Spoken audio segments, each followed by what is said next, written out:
नमः श्रीवर्धमानाय निर्धूतकलिलात्मने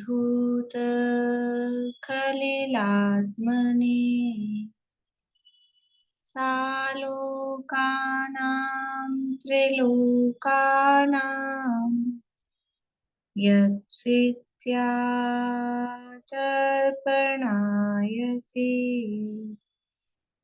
यद्विद्यातर्पणायते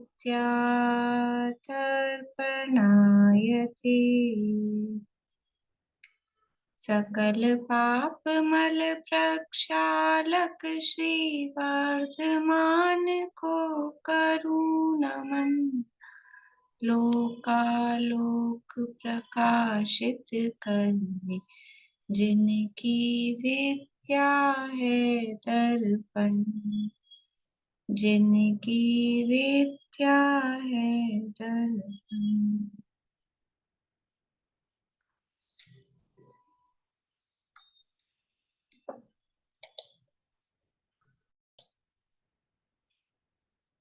रत्नाकरण शावकाचार्य नामक एक ग्रंथ है और इसका पहला अधिकार सम्यक दर्शन अधिकार वो पूर्ण हुआ है। उसके बाद में यहाँ वचनिका में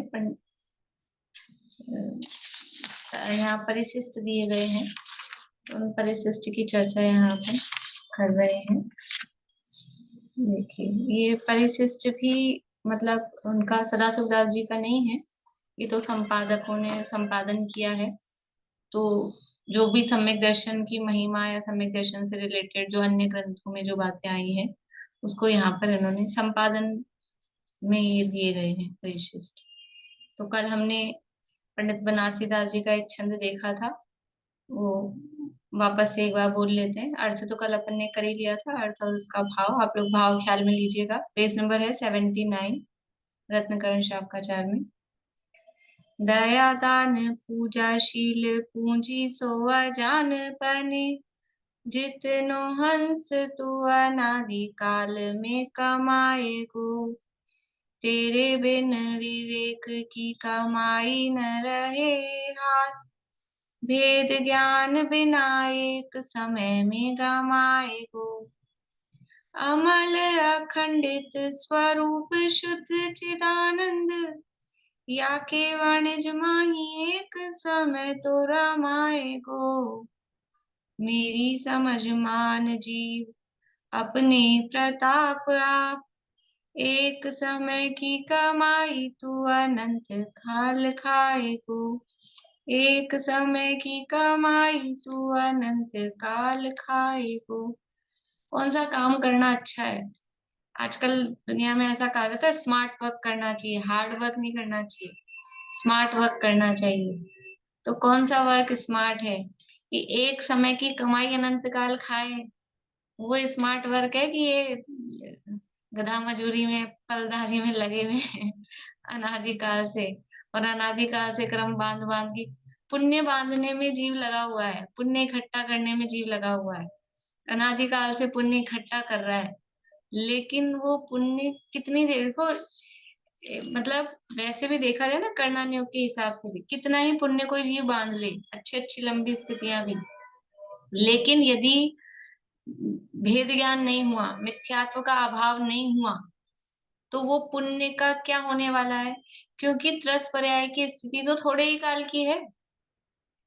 त्रस पर्याय की स्थिति मैक्सिमम भी कोई रहेगा तो साधिक 2000 सागर, इतना सा रहेगा। और जो कर्म बंधे हैं वो तो कोड़ा कोड़ी सागरों में है। पुण्य भी जो बांधा, मान लो कोड़ा कोड़ी सागरों का पुण्य बांधा, और त्रस पर्याय में कितने टाइम रहना है? साधिक 2000 सागर, और उसमें से नरक और तिरंज में भी जाना है ना, उसी उसी टाइम में से। तो नरक में तो कोई मानने को तैयार नहीं कि साहब बहुत पुण्य का उदय आ रहा है, नरक में तो पाप का ही उदय दिखाई दे रहा है, और तिरंजों में भी पाप का ही उदय प्रमुखता से है। मनुष्यों की क्या स्थिति है वो अपन जानते ही हैं कि कितना पुण्य है, कितना है, क्या हिसाब है। तो वो देवगति में जितने थोड़ा बहुत टाइम जाने वाला है वहां पुण्य का उदय समझ लो लगातार सा कह रही हूँ, वो लगता है देखने में ऐसा आता है। तो अब हर हर समय तो मतलब वो देव की स्थितियां पूरी हो गई उसके बाद में त्रस पर्याय का काल पूरा हो गया, फिर कहाँ जाएगा? अगर सम्यक दर्शन प्राप्त नहीं हुआ तो फिर त्रस पर्याय का काल पूरा होते ही कहाँ जाएगा? नियम से एक इंद्रिय में जाएगा, एक इंद्रिय स्थावरों में जाएगा। तो एक इंद्रिय में जाएगा तो फिर ये जो पुण्य बांधे थे कुड़ा कुड़ी सागरों के, अभी भर भर के इकट्ठा कर रहे हैं, वो क्या काम आएगा? वो सारा का सारा पुण्य पाप में बदल जाता है। जितना पुण्य इकट्ठा कर करके आत्मा की विराधना करके वो पुण्य इकट्ठा किया, वो जो केवल केवल पुण्य इकट्ठा किया ना, केवल पुण्य, उसमें आत्मा की आराधना तो हुई नहीं। आत्मा की आराधना के साथ वाला पुण्य होता है, तो वो समझ लो कुछ उसको मोक्ष मार्ग का सहचारी, सहचर कहा जाता है। लेकिन आत्मा की आराधना की नहीं, आत्मा का अता पता ही नहीं है, भेद विज्ञान हुआ ही नहीं, सम्यक दर्शन हुआ ही नहीं, और पुण्य बंध भी गया, कोटि जन्म तप तपे, तो भी उससे क्या होने वाला है? वो इतना इतना सारा पुण्य वो सब पाप में बदल जाता है। और सम्यक दर्शन हो जाए तो जितना पाप बंधा हुआ होता है वो सारा पाप वो पुण्य में बदल जाता है। अब बताओ कौन सा स्मार्ट वर्क है, कौन सा काम अच्छा है? पुण्य बांधने के लिए पुण्य करें कि एक सम्यक दर्शन की प्राप्ति का उपाय करें, वो पुरुषार्थ करें? आत्मा की तरफ नजर रखें, पुण्य की तरफ नजर रखें कि अपनी तरफ नजर रखें? अपने को जानना, पहचानना, उसमें लीन होना, इससे बढ़िया दूसरा, इससे उत्तम स्मार्ट वर्क और दूसरा कोई नहीं है। बस यही है स्मार्ट वर्क। क्यों? क्योंकि दुनिया में स्मार्ट मैं ही हूँ।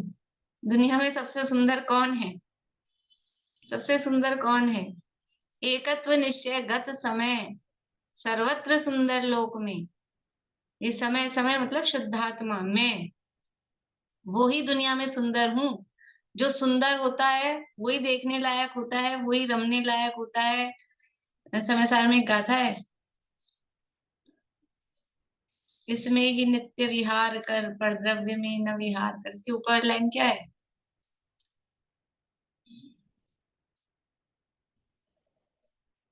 नहीं यार पूर्णिमा आंटी, इसमें ही नित्य विहार कर, 202 नंबर की गाथा है जहां तक है, 201 या 202। चलो अभी ऊपर वाली लाइन याद नहीं आ रही। इसमें ही नित्य विहार कर, पर द्रव्य में न विहार कर। किसमें विहार कर? किसमें घूमे? छुट्टी आ रही ना दिवाली की, कहाँ घूमने जाएं? कहाँ घूमने जाएं? कि घूमने लायक जगह एक ही है, रमने लायक जगह एक ही है, देखने लायक जगह एक ही है, देखने लायक वस्तु एक ही है, देखने लायक, जानने लायक, लीन होने लायक, उसी में रमण करने लायक, वो एक अपना शुद्धात्मा वही है। तो उसमें उपयोग लगाना ये स्मार्ट वर्क है। बाकी तो सब मजदूरी है। बाकी दुनिया में ये पुण्य जो कमाया जा रहा है कि बांधा जा रहा है, वो सब मजबूरी है। तो ये यहाँ कह रहे हैं, मेरी समझ मान जीव अपने प्रताप आप, एक समय की कमाई तू अनंत काल खाएगो। अत्यंत करुणा करके ये उपदेश यहाँ पे दिया गया है। इसके बाद हमने आत्मानुशासन का भी पढ़ लिया था, और ज्ञानार्णव का भी। ज्ञानार्णव का भी नहीं पढ़ा था, आत्मानुशासन का ही पढ़ा था खाली ना। अभी ज्ञानार्णव वाला हमको कोटेशन पढ़ना है, पेज नंबर 79 है रत्नाकरण शाखाचार में।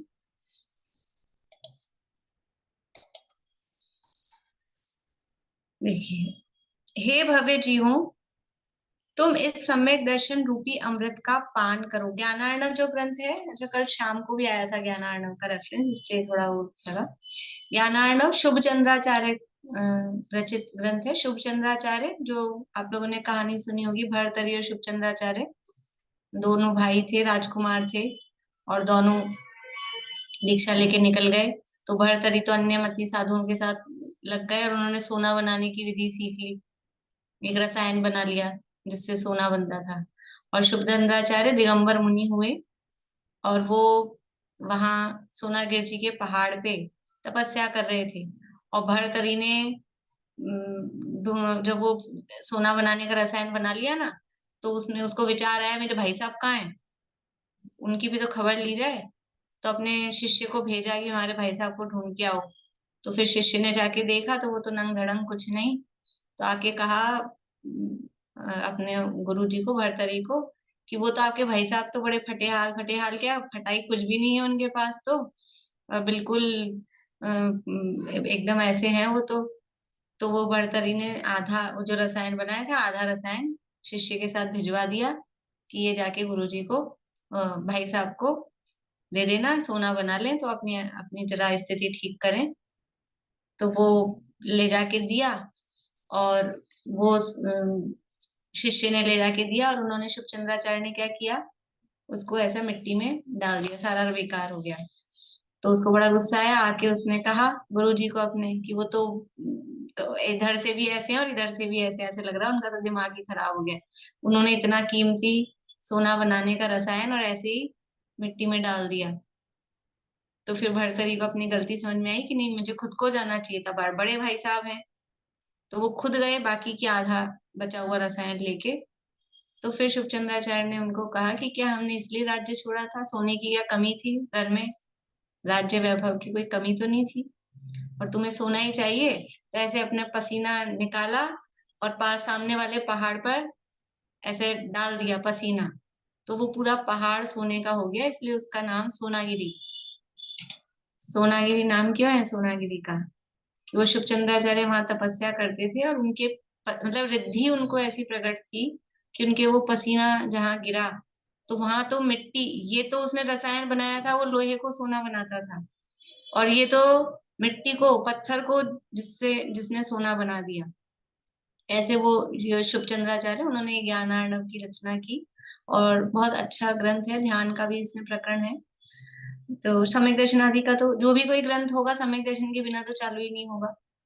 तो वो तो सब प्रकरण है ही, और बाद में फिर ध्यान का विस्तार से वर्णन उसमें किया गया है, उसका ही यहाँ कोटेशन दिया है, देखिए। हे भव्य जीवों, तुम इस सम्यक दर्शन रूपी अमृत का पान करो। यह सम्यक दर्शन अनुपम सुख का भंडार है, सर्व कल्याण का बीज है, और संसार समुद्र से पार उतरने के लिए जहाज है। ये सम्यक दर्शन कैसा है, अनुपम सुख का भंडार है, जिसमें सुख ही सुख भरा है, सुख भरा है, सम्यक दर्शन में सुख भरा है। इस सुख का ही नाम सम्यक दर्शन है, सच्चे सुख का नाम। जिन पुण्य पाप नहीं कीना, आत्म अनुभव चित दीना, तिन ही विधि आवत रोके, संवर लही सुख अवलोके। उसी का नाम सुख है, वही सुख का दर्शन करता है जिसने अपनी आत्मा का अनुभव किया है। तो ये सम्यक दर्शन है, ये सुख का भंडार है। तो महिमा में समझ लो ऐसा कहते हैं, सुख का भंडार है, वास्तव में वो सुख स्वरूप ही है, वो स्वयं सुख रूप ही है। सर्व कल्याण का बीज है, संपूर्ण जो भी कल्याण है, नहीं हमारा भला जिससे होने वाला है, उसका बीज क्या है, मतलब भला किस में है, जीव का हित किस में है, जीव का हित किस में है, किस में है जीव का हित, कि भव भ्रमण के अभाव में, बाल बोध में है। आत्मा का हित किस बात में है, ऐसा प्रश्न है वहां, कि आत्मा का हित भव भ्रमण के अभाव में, संसार के अभाव में, दुख के अभाव में, कर्मों के अभाव में, कोई भी शब्द तो कहो, तो वो ये जो आत्मा का हित है, भाव भ्रमण का अभाव, वो कल्याण है। तो उस भाव भ्रमण के अभाव का बीज, उसकी स्टार्टिंग किससे होगी, संसार का अभाव कब होता है, कि 14 गुण स्थान के अंत में, उसके बाद मोक्ष होता है, संसार का अभाव होता है। लेकिन उसका बीज कहाँ है, स्टार्टिंग क्या है, कि उसकी स्टार्टिंग, उसका बीज ये सम्यक दर्शन है। इसलिए सर्व कल्याण का ये बीज है, संसार समुद्र से पार उतरने के लिए जहाज है। संसार को समुद्र की उपमा दी जाती है, ये संसार एक समुद्र है।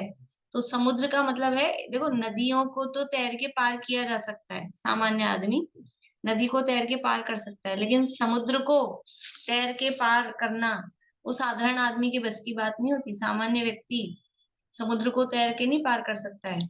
भक्तामर में श्लोक आता है कि कौन अपनी भुजाओं से उस समुद्र को पार कर सकता है, कि वो आपका नाम जो लेता है वो ही कर सकता है, नहीं तो समुद्र को पार करना वो सामान्य आदमी की बस की बात नहीं, कि समुद्र बहुत बड़ा था। उसमें आता है कोटिवट श्रीपाल, उन्होंने समुद्र को, क्योंकि वो कोटिवट थे, विशेष महापुरुष थे, इसलिए उन्होंने समुद्र को तैर के पार किया, वरना सामान्य आदमी समुद्र को तैर के पार नहीं कर सकता। तो क्या करना पड़ता है? जहाज में जाना पड़ता है। समुद्र को पार करने के लिए जहाज चाहिए। तो ये संसार समुद्र है, इसको ऐसे पार नहीं किया जा सकता। तो एक जहाज चाहिए। कौन सा है वो जहाज? ये सम्यक दर्शन और संसार समुद्र से पार उतरने के लिए नौका या जहाज के समान है। इसे एकमात्र भव्य जीव ही प्राप्त कर सकते हैं। सम्यक दर्शन को कौन प्राप्त कर सकता है? सारे दुनिया के जीव, सब अनंत जीव कि जो भव्य होगा वही प्राप्त कर सकता है। अभव्यों को सम्यक की प्राप्ति नहीं होती है। वो अभव्य ही इसलिए है कि कभी उन्हें सम्यक की प्राप्ति नहीं होगी। तो भव्य जीव ही इसे प्राप्त कर सकते हैं। पाप रूपी वृक्ष को काटने के लिए यह कुल्हाड़ी के समान है। अलग अलग उपमाएं दी हैं, मतलब अलग, जैसे यहाँ जहाज कहा। अब पाप रूपी वृक्ष, पाप कब नष्ट होगा? पाप कैसे नष्ट होगा? पुण्य करो तो पाप नष्ट हो जाएगा। पुण्य करने से पाप नष्ट हो जाता है क्या? पुण्य करने से पाप नष्ट नहीं होता है। अब तो समझ में, वैसे भी कोई भी काम करें, कितना ही शुभ भाव करें, हर समय 7 कर्म, प्रति समय 7 कर्म बनते हैं। और 7 कर्मों में से 4 कर्म वो कैसे हैं? वो टोटली पाप रूप ही है, घातिया कर्म। इसलिए पुण्य करने से तो पाप नष्ट होता ही नहीं है। पाप नष्ट कैसे होता है? कि पाप नष्ट, पाप और पुण्य दोनों ही नष्ट होते हैं। किससे? धर्म से। और धर्म क्या है? सदृष्टि ज्ञान रत्तानि धर्मम। धर्म वो है सम्यक दर्शन ज्ञान चार। तो पाप रूपी वृक्ष को काटने के लिए यह कुल्हाड़ी के समान है। देखो, ये खाली खाली ऐसे ही महिमाएं नहीं है, कह दिया पाप रूपी वृक्ष को काटने के लिए कुल्हाड़ी। अब हमको लॉजिक समझ में आता है कि सम्यक दर्शन प्राप्त हुआ तो जितनी मतलब बुरी से बुरी पाप प्रकृतियां जो थी, सबसे बुरी, सबसे बुरी मतलब सबसे अधिक जो पाप रूप थी, एक इंद्रिय से संबंधित सारी प्रकृतियों की बंध विच्छित्ति, 41 कर्म प्रकृतियों की बंध विच्छित्ति सम्यक दृष्टि को हो जाती। वो बंधना रुक जाती है। नरक की आयु, नरक की गति, तिरंज की आयु, तिरंज गति, एक इंद्रिय, स्थावर, आपद, आतप, सूक्ष्म, साधारण, अपर्याप्त, ये यही तो थी सबसे ज्यादा पाप रूप। वो सब बंधना रुक जाती हैं। तो पाप के लिए कुल्हाड़ी कौन है? ऐसे आप रोको, बिना सम्यक दर्शन के कोई ये गारंटी दे दे कि एक इंद्री नहीं बंधेगी?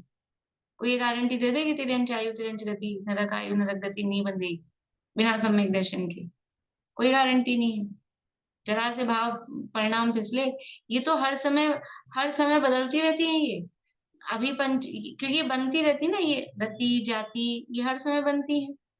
तो अभी परिणाम ऐसा हुआ, 1 सेकंड में परिणाम थोड़ा बिगड़ा, एक इंद्रिय बंध गई। फिर परिणाम थोड़ा ठीक हुआ, पंचेंद्रिय बन गई, फिर वापस एक इंद्रिय बन गई, बनती रहती है। और अगर सम्यक दर्शन हो गया तो परिणाम इतने खराब हो ही नहीं सकते। मतलब परिणाम खराब दिखे भी किसी के, तो भी वो इस लेवल पे नहीं हो सकते कि उसको एक इंद्रिय, स्थावर, आतप, अपर्याप्त, इस तरह के कर्म बंध जाए। इसलिए पाप के वृक्ष को काटने के लिए कुल्हाड़ी के समान कौन है? ये सम्यक दर्शन है। पवित्र तीर्थों में यही एक पवित्र तीर्थ है और मिथ्यात्व का आत्यंतिक नाशक है। तीर्थ क्या है दुनिया में? तीर्थ किसे कहते हैं? तीर्थ, तीर्थ किसे कहते हैं? बोलिए सरोज भाभी। संसार भाव से तिरारे। हाँ, जिससे तिरा जाए, संसार। जिससे तिरा जाए ना, जिससे तिरा जाता है उसको तीर्थ कहते हैं। तीर्थ का मतलब होता है जिससे तिरा जाए, जिसके माध्यम से हम तैर जाएं, वो तीर्थ है। तो किसके माध्यम से तिरा जाएगा? कि तिरना किस में से? संसार समुद्र, संसार अभी ऊपर बताया था, संसार समुद्र है, उससे हमको तिरना है, उससे पार उतरना है। तो तीर्थ क्या है दुनिया में? दुनिया में गंगा, ये त्रिवेणी, ये तीर्थ कहे जाते हैं। वो नदियां, तो वो तो खुद नदियां, उससे तिरा, वो गंगा में स्नान कर लेंगे तो हमारे पाप धुल जाते हैं, ऐसी ऐसी मान्यताएं। शिप्रा नदी में कर लेंगे तो पाप धुल जाएंगे। उससे पाप कहाँ धुलेंगे? उससे पाप धुलते हैं क्या? उससे संसार का अभाव होता है क्या? वास्तव में संसार का अभाव किससे होता है? कि संसार का अभाव होता है इससे। असली तीर्थ क्या है? देखो, व्यवहार में तीर्थ किसको कहा जाता है? तीर्थम करोति इति तीर्थंकर है। तीर्थंकर कहते हैं जो तीर्थ को करे, यानी संसार समुद्र से पार उतरने का जो रास्ता बताए, वो तीर्थंकर है। तो संसार समुद्र से पार उतरने का रास्ता उनकी वाणी में, दिव्य ध्वनि में आ रहा है, तो जिनवाणी को तीर्थ कहा जाता है। असली तीर्थ क्या है? असली तीर्थ क्या है? व्यवहार में वो जिनवाणी है, क्योंकि वो तिराने में निमित्त होती है, भगवान की वाणी। लेकिन निश्चय से तीर्थ क्या है? निश्चय से कौन तिरा रहा है? ये निश्चय से ही रत्नत्रय सम्यक दर्शन। रत्नत्रय में भी दर्शन हम वो साधिमान, वो प्रधान है ना। तो सम्यक दर्शन है, वो ही तिरवाता है। संसार से पार कौन ले जाएगा? संसार से पार कौन उतारेगा? कि सम्यक दर्शन होगा तो ही संसार से पार उतर सकते हैं। तो ये सम्यक दर्शन ही वास्तव में सच्चा तीर्थ।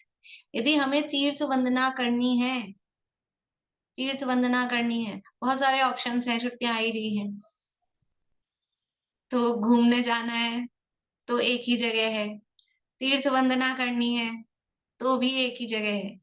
क्या है तीर्थ? कि ये सम्यक दर्शन, ये सम्यक दर्शन ही तीर्थ है। फिर वो दुनिया में सम्मेद शिखर जी और ये समेतगढ़, गिरनार, चंपा, पावापुरी, कैलाश को, इनको तो तीर्थ क्षेत्र कहते हैं, फिर ये तीर्थ नहीं है? ये तीर्थ नहीं है क्या? कि अरे वो तो बहुत उपचार से तीर्थ है, कि जहां बैठकर जिन्होंने अपने रत्नत्रय तीर्थ को प्रकट किया, पूर्णता की, तो वो क्षेत्र में भी उस तीर्थपने का उपचार आता है, उसका व्यवहार आता है कि यहाँ ये काम हुआ था, इसलिए उस क्षेत्र को भी तीर्थ कहते हैं। वास्तव में कोई क्षेत्र तीर्थ नहीं होता है। तीर्थ तो यही जो समझ लो अपना आत्मा, कि अपना रत्नत्रय रूप भाव, वही वास्तव में तीर्थ है। और व्यवहार से भी कहना हो तो जिन्वाणी तीर्थ है, और ये क्षेत्रों को तीर्थ कहना, वो तो उपचरित कथन है वास्तव में। अब आजकल तो वो कहाँ रहे, अब भावों में नहीं रहे वो तीर्थ, तो वो वहां तीर्थों की वो तीर्थपना भी कहाँ बच रहा है, सब वो नष्ट किया जा रहा है।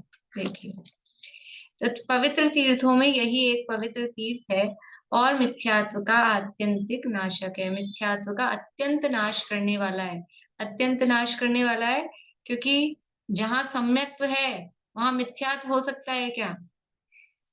बिल्कुल। मिथ्यात्व दूर दूर तक, जैसे प्रकाश और अंधकार में विरोध है, वैसे ही सम्यक्त और मिथ्यात्व में विरोध है। सम्यक्त प्रकट होते ही मिथ्यात्व का अत्यंत नाश, बिल्कुल गायब, छूमंतर हो जाता है, ऐसा है। देखिए आगे, अब मोक्ष प्रकाशक का दिया है कोटेशन। भव्यों, किंचित मात्र लोभ से व भय से कुदेवादि का सेवन करके, जिससे अनंत काल पर्यंत महादुख सहना होता है, ऐसा मिथ्यात्व भाव करना योग्य नहीं है। ये समझ, मोक्ष प्रकाशक में छठे अधिकार के अंत में ये प्रकरण आया है, और वहां प्रकरण है ग्रहित मिथ्यात्व का। तो थोड़े भी, किंचित मात्र भी लोभ से, भय से कुदेव आदि का सेवन करना वो योग्य नहीं है। क्यों? कुगुरु कुदेव कुधर्म का सेवन मतलब उनकी मान्यता, वो जीवन में बिल्कुल उसका अभाव होना चाहिए। जीवन में जरा सी भी, कहीं से भी कुगुरु कुदेव कुधर्म आदि के प्रति थोड़ा भी सॉफ्ट कॉर्नर वो नहीं होना चाहिए, किंचित मात्र भी लोभ से अथवा भय से। क्यों? उस कारण क्या है? क्योंकि यदि कुदेवादि का सेवन करेंगे तो अनंत काल पर्यंत महादुख सहना होता है। एक बार ये कुदेवादि का सेवन किया, उसमें तो ये छठे अधिकार में तो बहुत इस तरह के कोटेशन दिए हैं, उपदेश सिद्धांत रत्नमाला और अन्य ग्रंथों के, कि सांप से डसा जाना वो अच्छा है, सांप काट ले तो वो अच्छा है, लेकिन कुगुरु सर्प से डसा जाना, ये कुगुरु सर्प कहता है कि सांप अगर डसेगा तो ये एक भाव नष्ट होगा, कोई बात नहीं, एक ना एक दिन तो खत्म होना ही है, सांप ने काट लिया, आयु पूरी हो गई। लेकिन अगर कुगुरु के पास गए, कुगुरु को माना, पूजा, और मतलब ये कुगुरु सर्प ने डस लिया, तो अकेला ये भाव खराब नहीं होगा, आगे के कितने ही भाव वो खत्म, खराब होने वाले हैं। क्योंकि वो ग्रहित मिथ्यात्व का पाप, मिथ्यात्व वो बड़ा पाप है, और उसमें से भी फिर उसका पोषण हो रहा है ग्रहित मिथ्यात्व। इसलिए ये कह रहे हैं, किंचित मात्र लोभ से व भय से कुदेव आदि का सेवन करके जिससे अनंत काल पर्यंत महादुख सहना होता है, ऐसा मिथ्यात्व भाव करना योग्य नहीं है। मिथ्यात्व भाव करना बिल्कुल भी योग्य नहीं है। जैन धर्म में तो यह आमनाय है। आमनाय मतलब क्या परिपाटी है, क्या परंपरा है। जैन धर्म में क्या परंपरा है कि पहले बड़ा पाप छुड़ाकर फिर छोटा पाप छुड़ाया है। त्याग त्याग प्रधान धर्म है ना, जैन धर्म को कहते हैं। दुनिया में दूसरे लोग भी कहते हैं जैन धर्म तो त्याग प्रधान है। तो त्याग प्रधान है मतलब उसमें छुड़ाया जाता है। तो क्या छोड़ना पहले, ये तो सिंपल सी कॉमन सेंस की भी बात है, समझ लो। जैन धर्म की क्या बात कहें इसको, कि कुछ काम हमको कुछ छोड़ना है, तो पहले क्या छोड़ा जाए। जैसे कि वस्त्र उतारने हैं, वस्त्र उतारने हैं, तो पहले कमीज खोली जाएगी कि पहले बनियान खोली जाएगी? कि नहीं, पहले बनियान खोल दो, दोनों ही खोलने हैं। कमीज पहने रहो, बनियान खोल दो। ऐसा होता है कि पहले ऊपर वाली वस्तु हटेगी फिर अंदर वाली वस्तु हटेगी। तो ऐसे पाप छोड़ने में भी हमें तो कुछ भी छोड़ना है, हम तो आलू तो खाते रहेंगे और हम घिया छोड़ देते हैं। ऐसा हम हरी मतलब आलू प्याज खाते रहें, और समझ लो जिसमें थोड़ा टमाटर छोड़ देते हैं, थोड़ा कम दोष होता हो, ऐसा। तो ऐसा नहीं, पहले बड़ा पाप छुड़ाकर फिर छोटा पाप छुड़ाया है। अनछने जल का त्याग है हमारे। कोई व्यक्ति ऐसा कहे अनछना जल हम नहीं काम में लेते हैं, और लेकिन शराब तो पीते हैं, फिर कैसा लगेगा? जो व्यक्ति शराब पीता हो और फिर कहे मेरे अनछने जल का त्याग है, कैसी लगती बात? ही सुनने में कैसी लगती है कि ये कोई तरीका है? पहले तुम शराब तो छोड़ो, फिर अनछने जल की बात फिर करना। कोई मांस भक्षण करता हो और फिर कहे हम तो आलू प्याज का त्याग कर दें, कि भैया पहले वो छोड़ो फिर इधर आना। पहले बड़ा पाप छुड़ाकर फिर छोटा पाप छुड़ाया है। तो क्या कह रहे हैं कि पहले ग्रहित मिथ्यात्व को छुड़ा रहे हैं। ये ग्रहित मिथ्यात्व कुगुरु कुदेव कुधर्म का सेवन, ये पूरा अधिकार जहां से ये कोटेशन दिया है वो उसी संबंध में है। कुगुरु कुदेव कुधर्म का सेवन नहीं करना, ये पहले में पहले छोड़ना। तो ये सबसे पहले छुड़ा रहे हैं, मतलब ये बड़ा पाप है। सबसे पहले ये नहीं कह रहे, देखो इसमें आगे क्या लिखा है। जैन धर्म में तो यह आमनाय है कि पहले बड़ा पाप छुड़ाकर फिर छोटा पाप छुड़ाया है। इसलिए इस मिथ्यात्व को, कौन से मिथ्यात्व को? ये कुगुरु कुदेव कुधर्म वाला ग्रहित मिथ्यात्व, इस ग्रहित मिथ्यात्व को सप्त व्यसनादि से भी बड़ा पाप जानकर पहले छुड़ाया है। क्या कह रहे हैं? सप्त व्यसन समझते हैं? कौन से होते हैं सप्त व्यसन? पाठ पढ़ा है अपन ने बेसिक में। सप्त व्यसन कौन से हैं? जिनको याद है उनको तो है ही, पुराने लोगों को तो।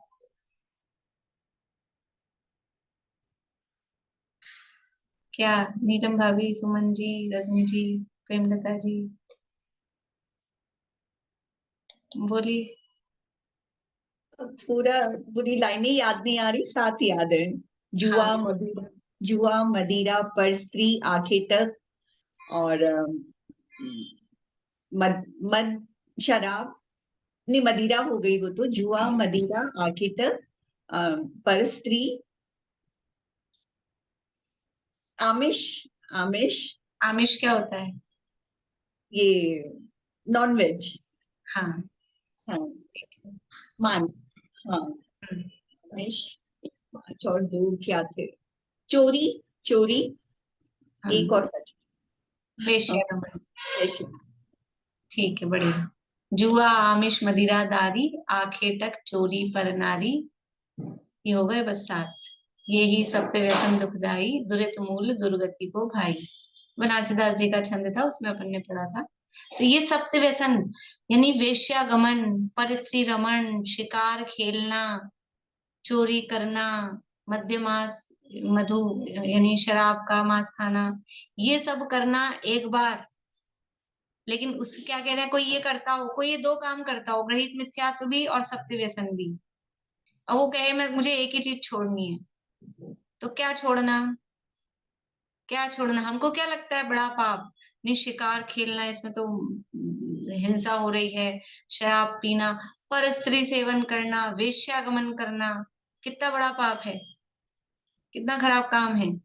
लेकिन कह रहे हैं अगर ये दो ऑप्शन हैं और एक ही चीज का त्याग करना है, तो कह रहे हैं इस ग्रहित मिथ्यात्व को सप्त व्यसन से भी बड़ा पाप जानकर पहले ग्रहित मिथ्यात्व को छोड़ना।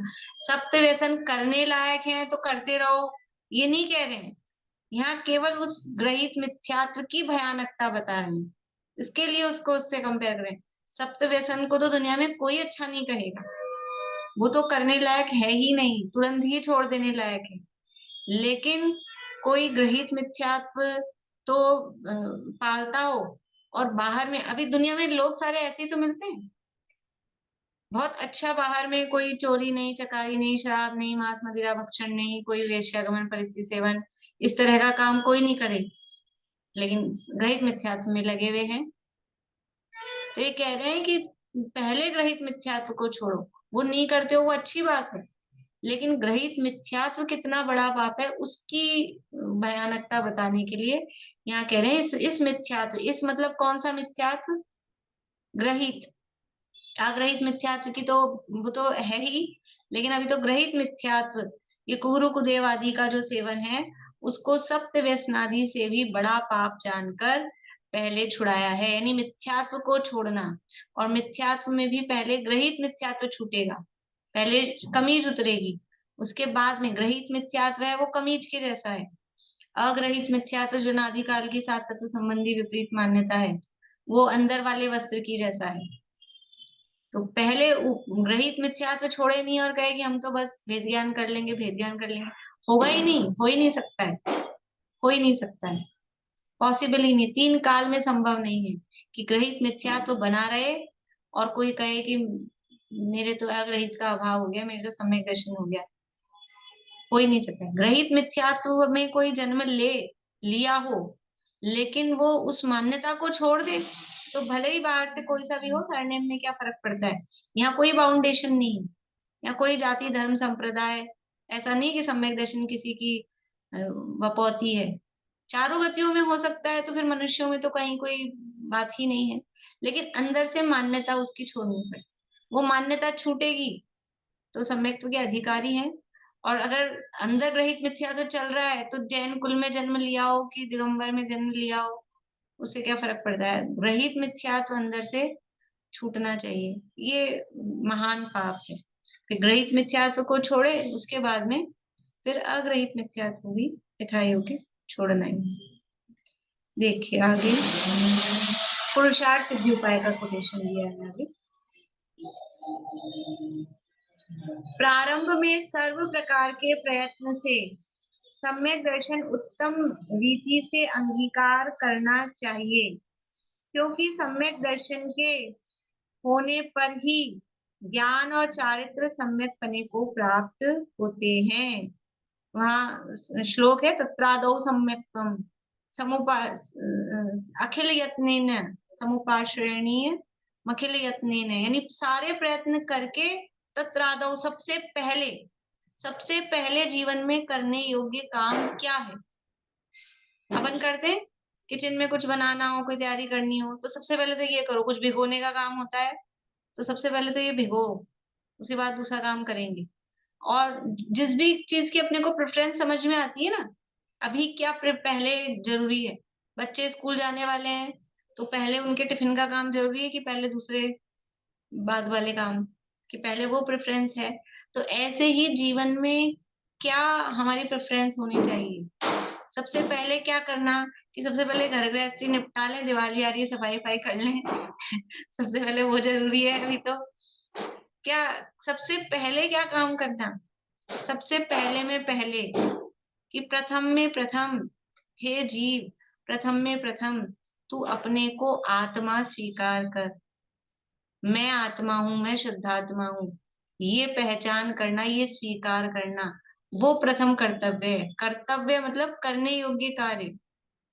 तो तत्रादौ सम्यक्तम, सबसे पहले प्रारंभ में, और कैसे, सर्व प्रकार के प्रयत्न से, अमृतचंद्राचार्य ने लिखा उसके लिए कैसे भी करके मर करके भी, मर बच करके भी, मौत की, मर ही जाएंगे तो फिर क्या करेंगे?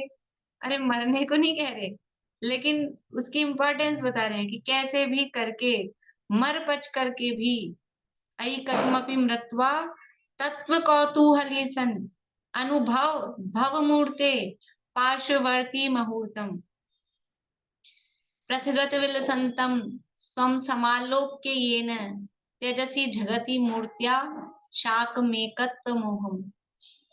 कैसे भी करके, वो बनारसीदास जी का है, इसी का भी,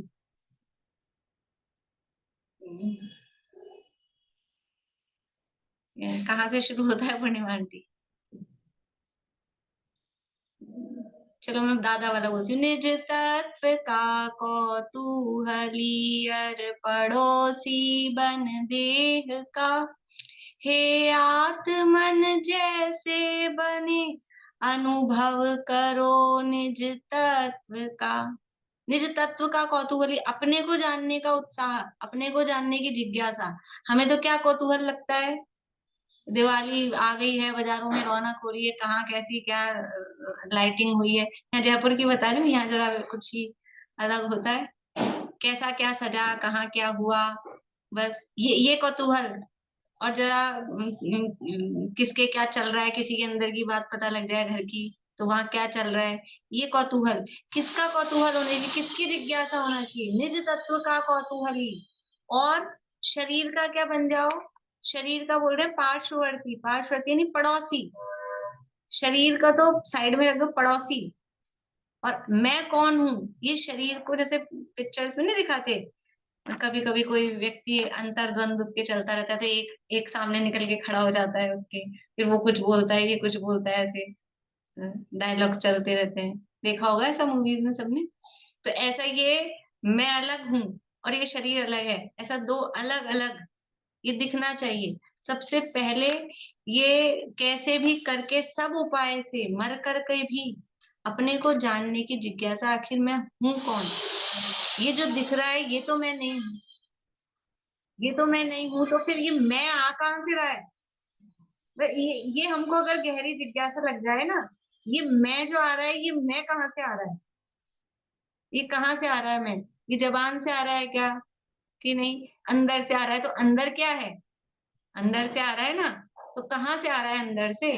ये जो जहां से ये मैं आ रहा है ना, ये मैं हूँ, उसको थोड़ा अनुभव करने की, उसको फील करने की वो प्रयास हम करें। तो ये कह रहे हैं कि प्रारंभ में सर्व प्रकार के प्रयत्न से सम्यक दर्शन उत्तम रीति से अंगीकार करना चाहिए। सर्व प्रकार के प्रयत्न से, कैसे भी करके, सब कोशिश करके सबसे पहले सम्यक दर्शन प्राप्त करना चाहिए, क्योंकि सम्यक दर्शन के होने पर ही ज्ञान और चारित्र सम्यक पने को प्राप्त होते हैं। क्योंकि सम्यक दर्शन के बिना कितना ही ज्ञान कर लो, कितना ही चारित्र धारण कर लो, वो सब क्या है, सब व्यर्थ जाने वाला है, सब मिथ्या ही रहने वाला है। तो हम पहले खूब सारा ज्ञान इकट्ठा कर लें, खूब आचरण पाल लें, फिर कर लेंगे सम्यक दर्शन। तो कह रहे नहीं, सबसे पहले सर्व प्रयत्न करके पहले सम्यक दर्शन प्राप्त करने का उपाय करो। क्योंकि अगर ये कर लोगे तो आगे के तुम्हारे काम सारे सही सफल होंगे। और ये किया नहीं और बाकी सारे काम किए। हमको शिखर जी जाना है, शिखर जी जाना है, तो हमने क्या किया, सारी तैयारियां की, नए कपड़े खरीद के लाए और सारा सामान जमाया, नाश्ता बनाया और सब किया, सारा काम कर लिया खूब अच्छे से, सारी पैकिंग बिल्कुल बढ़िया। और लेकिन बस सारी तैयारी हो गई, कोई पूछे टिकट, कि टिकट का क्या है, ये तैयारी हो गई ना अपनी तो। अरे भले आदमी, सबसे पहले में पहले, सबसे पहले क्या करते हैं, अच्छा बताओ, यहाँ समझदारी रखते हैं कि नहीं दुनिया में? 1 महीने, 2 महीने, 3 महीने पहले सबसे पहले क्या करते हैं? सबसे पहले टिकट, टिकट हो जाए तो फिर तो सामान नाश्ता कम हो ज्यादा हो, 2 कपड़े कम हो ज्यादा हो, सब चलता है, हो जाएगा वो तो सब सेटिंग। लेकिन टिकट ही नहीं है, तो जाओगे कैसे? ये सम्यक दर्शन है, ये मोक्ष मार्ग का टिकट है। तो सबसे पहले मोक्ष की यात्रा पे जाना है, किस किसको चलना है, किस किसको चलना है? सबको जाना है। टिकट कटाया कि नहीं? टिकट कटाया कि नहीं? सारी तैयारी तो हो रही है, ज्ञान और चारित्र, ये टिकट चाहिए सबसे पहले।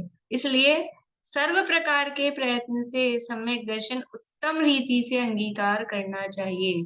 सम्यक दर्शन उत्तम रीति से सबसे पहले प्रयत्न करके, जैसे भी हो, मर पच करके भी, इस शरीर से, सम्यक दर्शन का मतलब क्या है? ये देह और आत्मा की भिन्नता का बोध, इसका नाम सम्यक दर्शन है। ये शरीर अलग है और मैं अलग हूं। अब हमको शब्दों में तो थोड़ा थोड़ा सबको आता है, अब उसको देखने की कोशिश करें कि वास्तव में शरीर अलग और मैं अलग, ये शरीर अलग और मैं अलग, मैं कौन? ये क्या, ये अपना काम कर रहा है, मेरा काम मुझ में हो रहा है। छोटे छोटे काम करते समय ऐसा थोड़ा भेद विज्ञान का अभ्यास हम करें। ये देह और आत्मा का पृथक बोध कर लो, बाकी सारा ज्ञान पेटी में बंद करके लॉकर में रख दो, यही काम आने वाला है बस। शरीर और आत्मा की भिन्नता, तो जैसे भी करके ये सम्यक दर्शन को अंगीकार करना चाहिए, क्योंकि सम्यक दर्शन के होने पर ही ज्ञान और चारित्र सम्यक पने को प्राप्त होते हैं। इसके बाद रत्नगण शावकाचार्य का दिया है, इसको पढ़ लेते हैं, अपन ने चर्चा कर ही ली है, वही श्लोक जो दिया है, बीजा भावी तरोरेव वाला।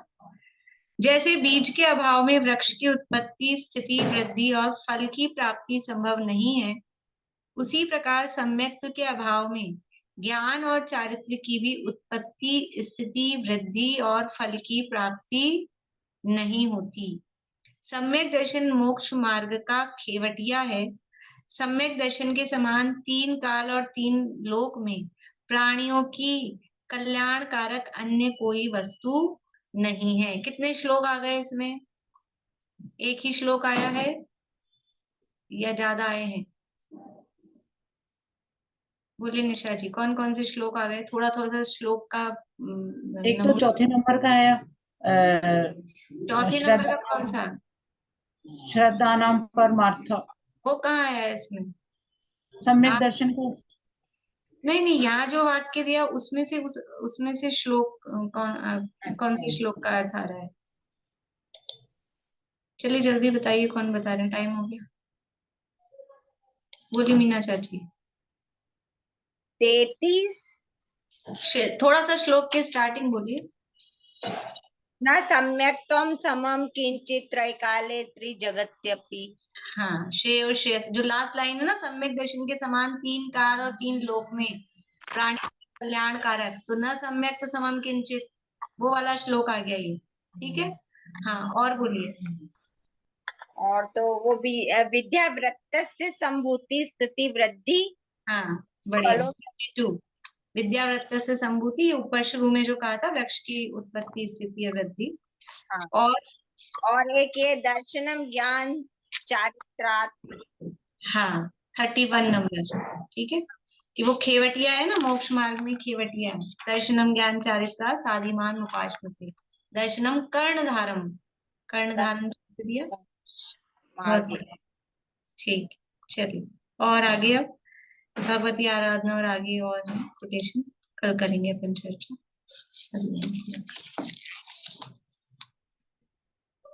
जय जय।